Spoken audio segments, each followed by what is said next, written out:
High, আমি Adrija. 28 October অর্থাৎ কাল ছিল ছট পুজো, আর আমি আর ভাই মিলে সকাল সকাল বেরিয়ে পড়েছিলাম দুর্গাপুর বেড়াতে যাওয়ার জন্য। আচ্ছা, তোমাদের কার কার ছট পুজো দেখতে ভালো লাগে আমাকে কমেন্ট বক্সে অবশ্যই জানিও। আমার কিন্তু বেশ ভালো লাগে। আমি আর চন্দ্রিমা মিলে প্রত্যেক বছর ডিসাইড করেই নিয়েছি, দুনিয়া এদিক থেকে ওদিক হয়ে গেলেও আমরা কিন্তু ছট পুজোর দিন ভোরবেলায় ব্যারেজে যাবোই যাবো। আগের বছর অবশ্য ঘাটে গেছিলাম, এবছর আমরা ব্যারেজেই ছিলাম। এটা হচ্ছে দুর্গাপুর ব্যারেজ। এখানে প্রচুর লোক পুজো করতে এসেছে, আমরা সেটা দেখতে এসেছি। আর এখানে এত এন্টারটেনমেন্ট করছি লোকজন আমাদেরকেই দেখছে, ওদের পুজো দেখার থেকে বেশি।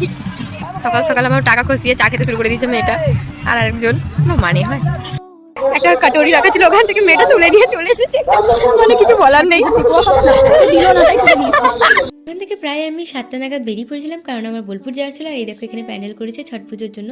তারপরে আমি বোলপুরে বাস ধরে বোলপুরে পৌঁছে গেছি। ওখানে গিয়ে একটা র্যাপিডো করে ভবনে চলে গেছিলাম। ওখান থেকে চলে গেছিলাম গৌরীর মেসে।